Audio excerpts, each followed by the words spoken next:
ED हो या फिर सीबीआई या फिर आईटी, लगातार छापेमारी जारी है पूरे देश भर में। और अभी फिलहाल अगर झारखंड के मामले में हम लोग बात करें तो एनआईए की छापेमारी झारखंड में ताबड़तोड़ तरीके से हो रही है।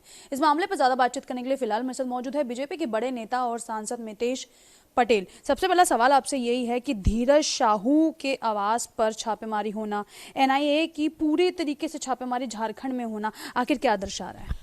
पहले तो नमस्कार दर्शक मित्रों को। एनआईए और सीबीआई ईडी जो झारखंड में है रेड पड़ रही है, धीरज साहू के यहाँ देश के सबसे बड़ी रकम, अभी तक देश आज़ाद होने के बाद इतनी बड़ी मात्रा में रकम मिली है। आप देख रहे हैं, सभी देश के जनता भी जानना चाहती है कि इतनी मात्रा में रकम कैसे आई। और वो एक सांसद है कांग्रेस के, तो सबको मालूम भी पड़ना चाहिए कि इतनी बड़ी रकम टैक्स के बिना कैसे उन्होंने अपने घर में रखी है, वो भी देश जानना चाहती है।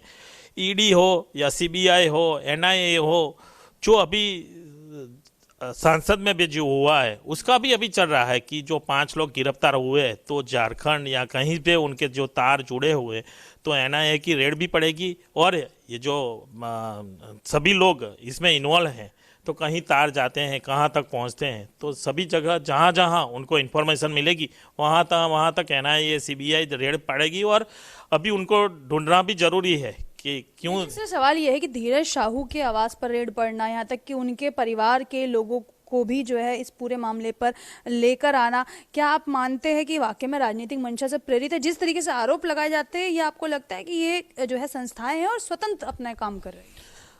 देखो, वो बिजनेसमैन भी है, तो बिजनेसमैन और कांग्रेस के नेता हैं, तो इतनी बड़ी मात्रा में पैसा कहीं एक ही घर में मिलने से सब को लगता है कि इतनी बड़ी रकम कहाँ से आई। वो एक क्वेश्चन है और जनता जानना चाहती है, तो उसके बारे में तो सब इंफॉर्मेशन निकालने के लिए तो जांच तो होनी चाहिए कि कैसे कहाँ से पैसा आया, क्या है। जनता को बताने के लिए तो पैसा कहाँ से आया वो दिखाने के लिए तो जनता जवाब मांगती है, तो सब कुछ जानने के लिए तो करना पड़ेगा। कांग्रेस वाले बोलते हैं कि हमारे पैसा नहीं है, तो फिर जांच करेगी, सीबीआई करेगी, ईडी करेगी, तभी तो मालूम पड़ेगा जनता को कि पैसा कहाँ से आया। सर, ऐसे में एक सवाल ये भी है कि झारखंड के मुख्यमंत्री हेमंत सोरेन, उन्हें भी लगातार ईडी का सम्मान आता है, लेकिन वो ईडी दफ्तर नहीं पहुंचते। कहीं ना कहीं ईडी ऐसे तो समझ किसी को, आम आदमी को, मीन्स के किसी आदमी को भेजती नहीं है। कहीं कहीं तार जुड़ते हुए कहीं ना कहीं जाते होंगे और कहीं लिंक मिलती होगी तो ईडी समन्स भेजती है। कितने भी नेता, दाल में कुछ काला है या दाली काली है? सब कुछ काला है। कांग्रेस पार्टी में ही सब कुछ काला है, कांग्रेस के नेताओं में ही सब कुछ काला है। आप देख रहे हैं, अभी संसद में भी चल रहा था और कैसे अभी ये लोग, क्या उनके पास कुछ रीज़न नहीं था एडजॉर्न करने के लिए, लेकिन अभी ये हुआ तो कैसे कैसे वो लोग कुछ ना कुछ करते हैं। देश की जनता जानना चाहती है कि जो अच्छी तरह से जो पार्लियामेंट चल रहे हैं, अच्छे बिल पास हो रहे हैं, तभी क्यों ये लोग देश के पार्लियामेंट, इतनी बड़ी पार्लियामेंट है, उसको क्यों चलने नहीं दे रहे हैं वो लोग। अभी यहाँ पर देखा जा रहा है कि पिछले 2 या 3 बारी से लगातार जो सांसद है उन्हें निलंबित किया जा रहा है, उन्हें पार्लियामेंट से जो है बाहर का रास्ता जो है दिखाया जा रहा है, और कारण बताया गया है कि व्यवहार ठीक नहीं, अपमानजनक जो है स्थिति पैदा कर देते हैं। ऐसे में आप क्या कहेंगे, क्योंकि हाल ही में डेरेक ओब्रायन को भी जो है फिलहाल कुछ दिनों के लिए जो है निष्कासित किया गया, निलंबित किया गया?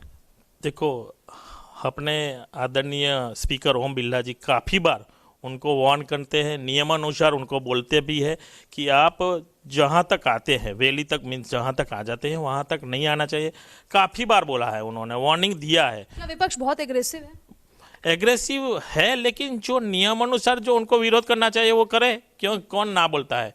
लेकिन एग्रेसिव होके वहाँ तक स्पीकर के वहाँ तक पहुँच जाते हैं। कभी हमने देखा नहीं है कि वहाँ तक पहुँच जाते हैं, उनके ऊपर पेपर फाड़ के डालते हैं। ये सब कुछ करना नहीं चाहिए, और उसमें संविधान पे में भी नहीं है कि ऐसा करना चाहिए। जो जनता पूरी भारत देश की और पूरे वर्ल्ड में देख रहे हैं कि पार्लियामेंट में क्या चल रहा है, अपमानजनक वो लोग शब्द बोलते हैं, अपमान करते हैं, तो फिर नियमानुसार जो होता है निलंबित करते हैं।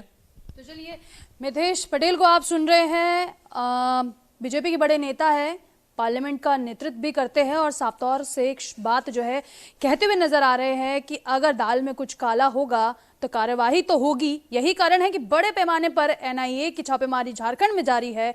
ईडी जो है सम्मन जारी कर रही है, आईटी रेड कर रही है, सीबीआई पूछताछ कर रही है और वहीं दूसरी तरफ अगर पार्लियामेंट की बात की जाए तो वहां पर भी अगर कानून और नियमों का उल्लंघन होगा तो एक्शन में स्पीकर जरूर नजर आएंगे। कैमरा पर्सन दुर्गेश के साथ मैं भावना, न्यूज़ 11 भारत, दिल्ली।